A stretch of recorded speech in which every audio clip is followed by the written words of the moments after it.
welcome to season 2 of Womenology. Here I am. This is Rhea. And first of all, let me stop all the rumors before you all start them. Me and Chloe are good. That is still my homegirl. That is still my sis. We are still tight.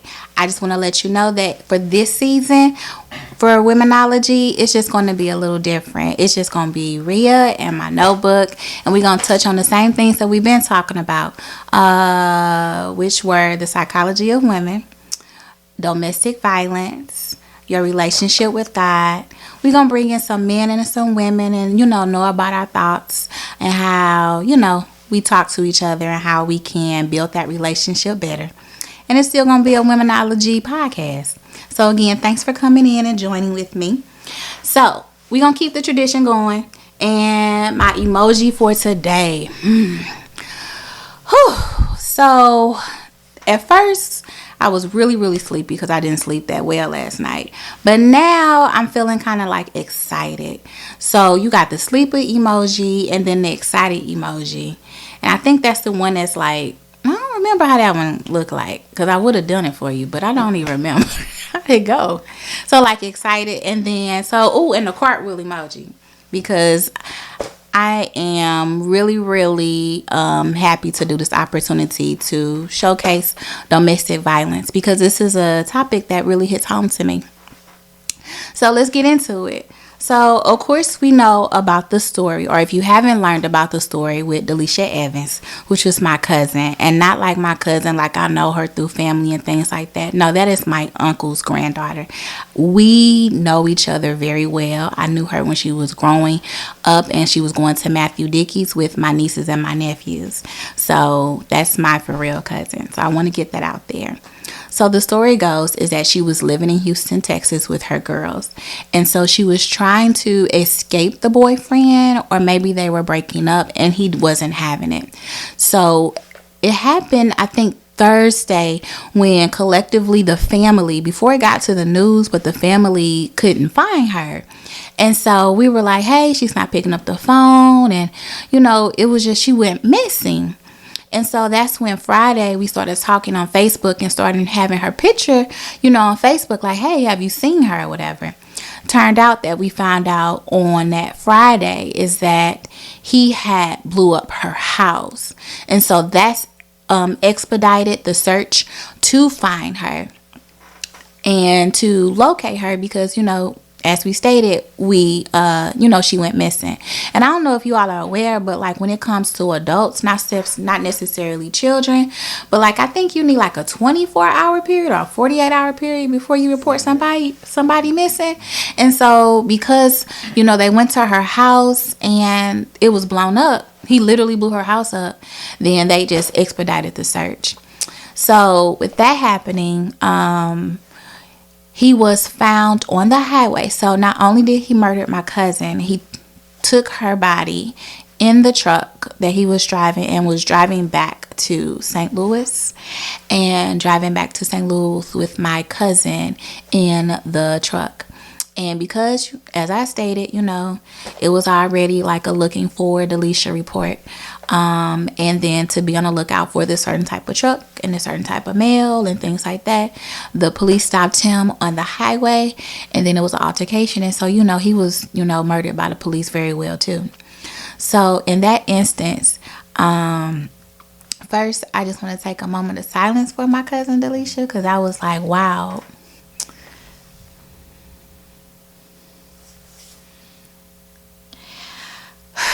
Okay, so we talked about this at the funeral, and then we talked about it more before the funeral about like what are the signs. And so a lot of us were like, we never knew about anything that she was going through. We never knew about like the relationship. Everybody at the end of the relationship was like, oh, I knew he was kind of weird. Oh, I knew he was different. Oh, I knew he was, a little off and things like that. But my mind immediately goes to, you didn't know he was off before they got to this? Like, you didn't feel like he was off before they got to, this big, I don't even have the words for it. So, just talking about with my cousins and my family, like the signs, right?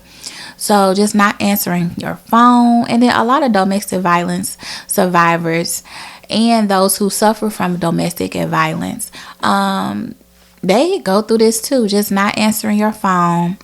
Always want to text, don't want to pick up, become distant from family, because what the abuser wants to do is separate you from your family and your friends, because they know that those are the ones that love you and support you.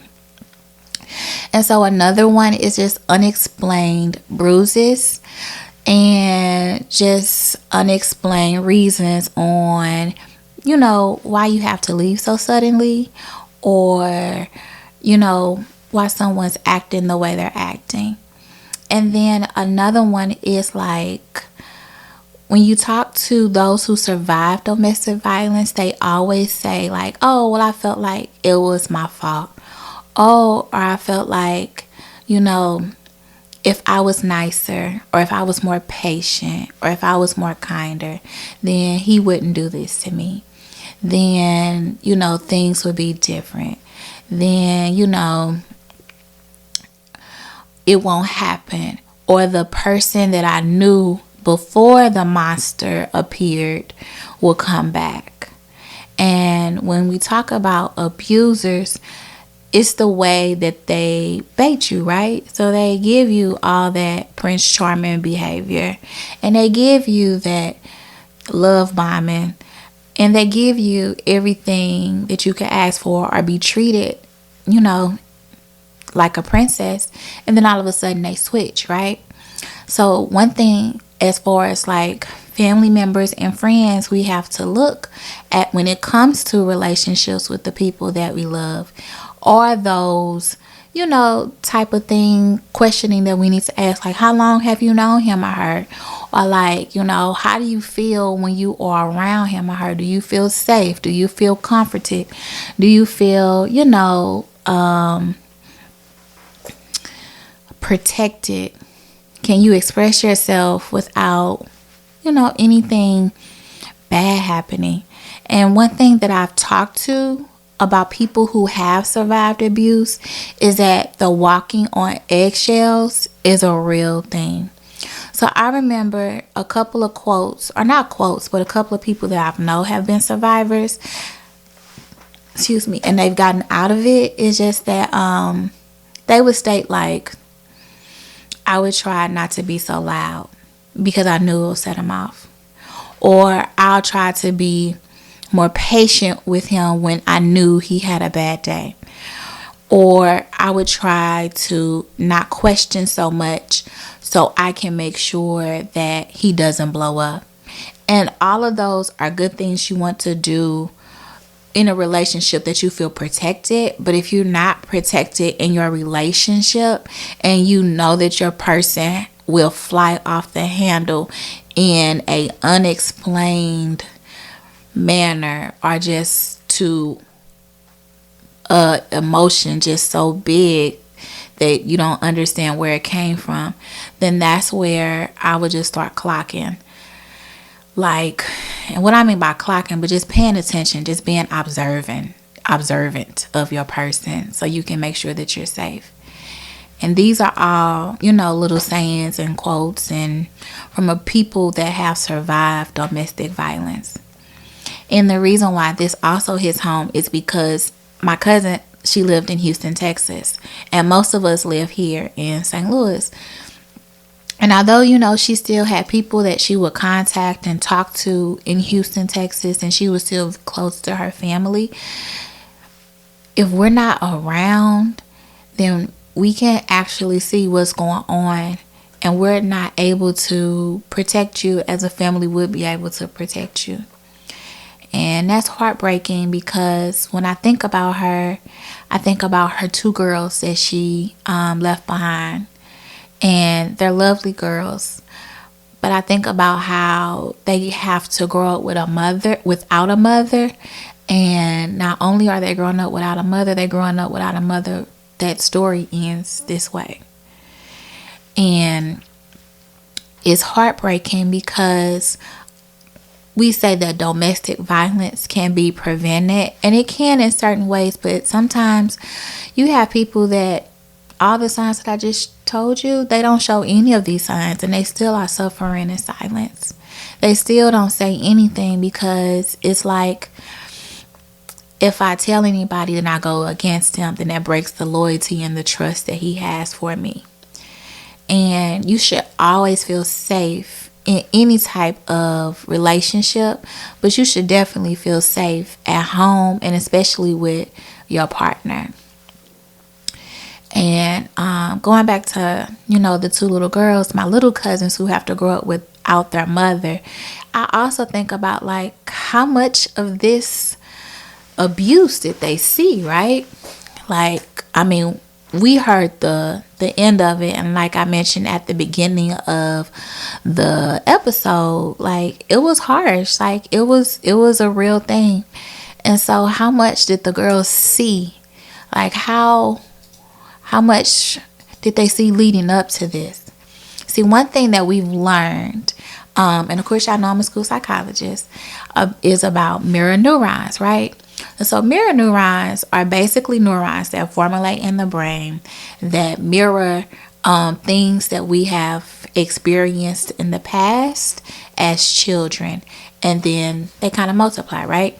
So sometimes when you have children who've been exposed to domestic violence as kids, and then they grow up and be in a domestic violence relationship, either they become the abuser or the abused. And that's just from the mirror neuron. So when you think about it, here's a little snippet. And I know this has nothing to do with domestic violence, but I am going to mention this because it was kind of funny.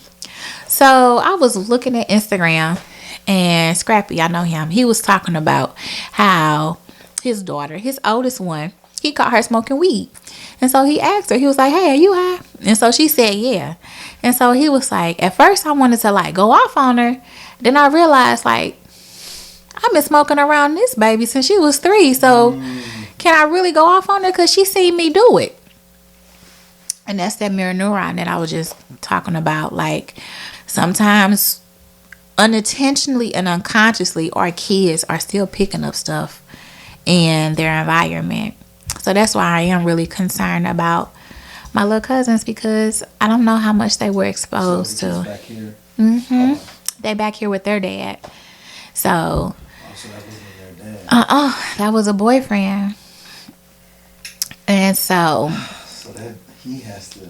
And then the other thing is like they're back here with their dad, and then their whole life is in Texas. And so it's like I'm picking up a totally different life. Number one, that's another transition.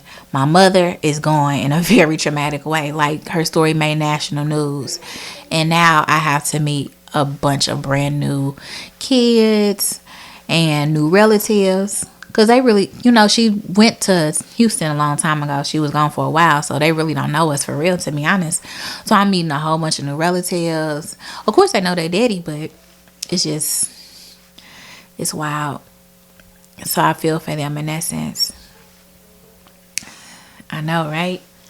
But here's some stats that I also talked about in domestic violence. Didn't talk about, but I wanted to bring to attention.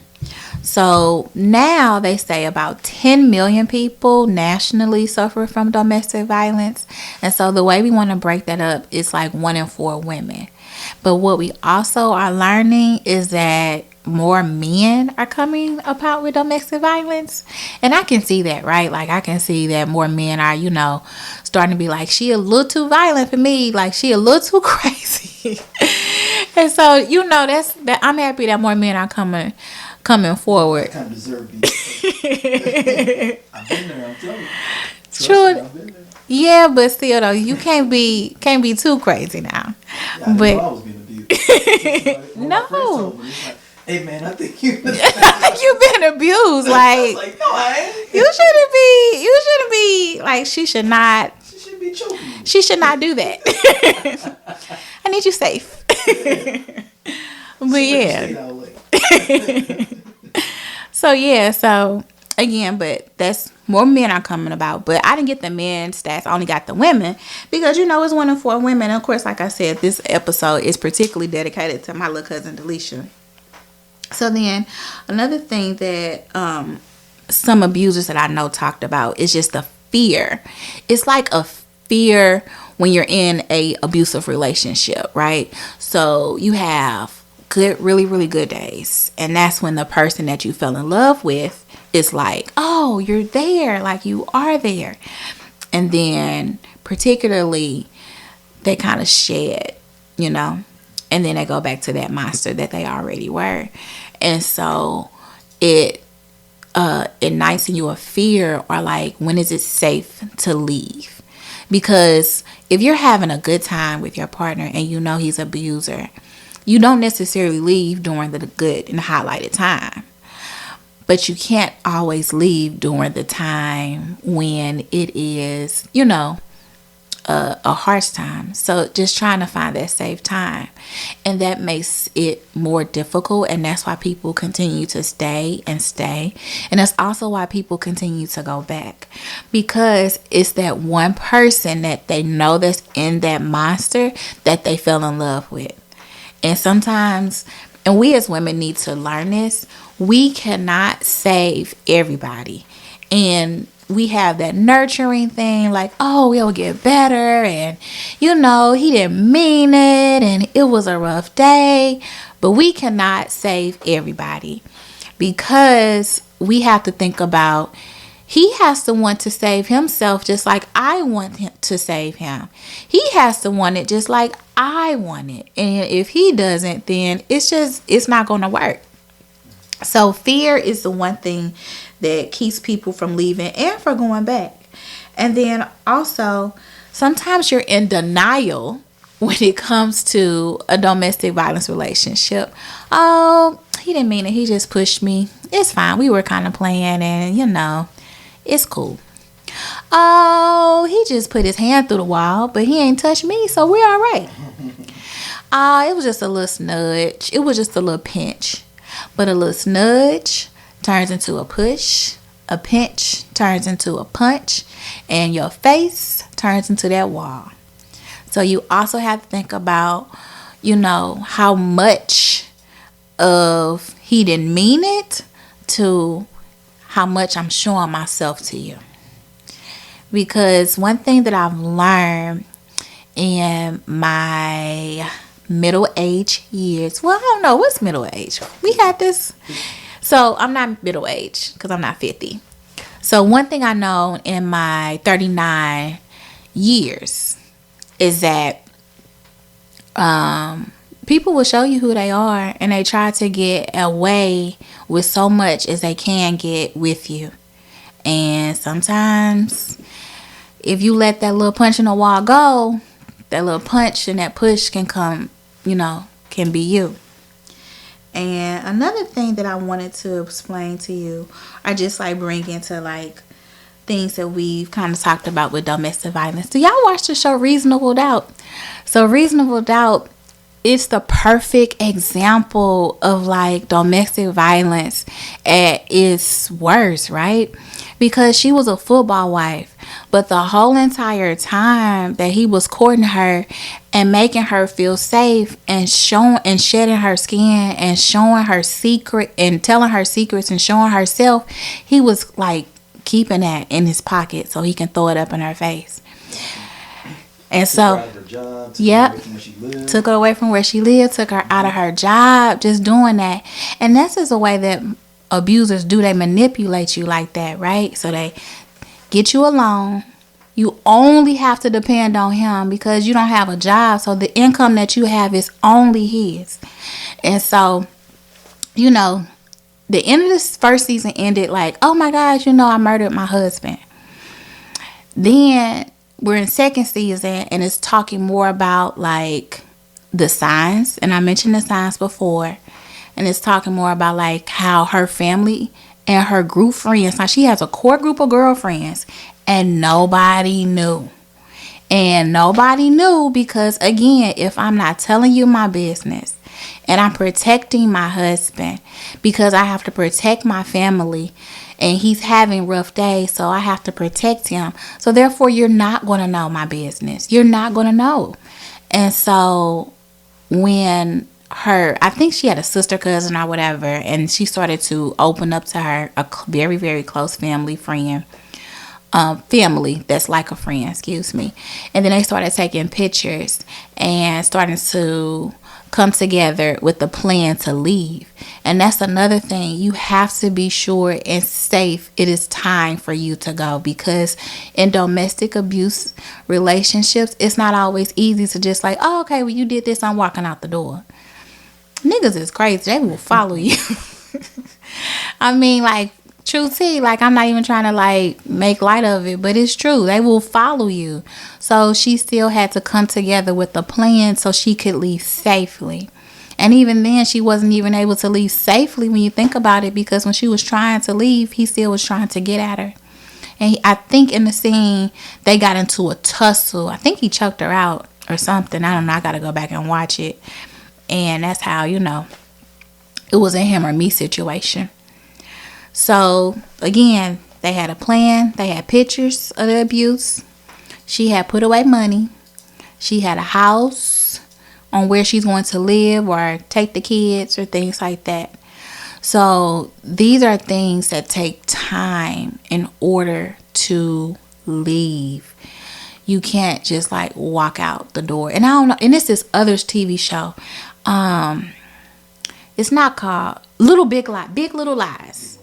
Big Little Lies. Nicole Kidman's character, who's by the way been putting out some good projects lately. She's making a little comeback. I know she is. She's making a nice little comeback. She's putting out some really good projects. I can't wait to see this. But this was back in 2019 or 2018, maybe. One or the other. And so her husband at the time was abusive. And again, it started off with a pinch here and a pinch on the leg, where nobody could see. Because if you got on pants and skirts and stuff, nobody, they not paying attention.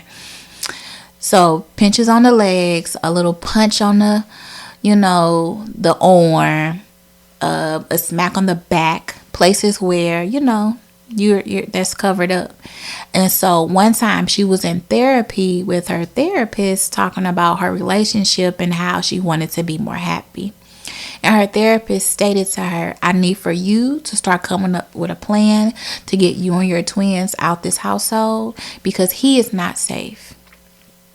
And again, she tried and the same thing happened. I believe she didn't murder him. I think somebody else did though.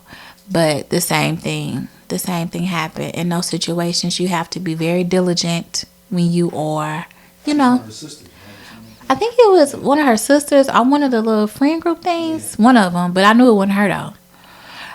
You got to be very diligent when you're trying to lead these type of situations. And so, I think that's all I have when it talks about domestic violence. I mean, I know this is a short episode, but I still wanted to dedicate this to my little cousin because she meant a lot to not only us, but to those who love her. She was a light and she was loved. And so, of course, this is for Domestic Violence Awareness Month. And I want to make sure that everybody is aware this month that we, remember those who suffer and remember those who are safe and got out and survived. So this is Womenology, Ria's Notebook Edition. I think we'll call it that. I might change it up. But yeah, what you journaling about today? Let me know in the comments when this is get posted. Bye.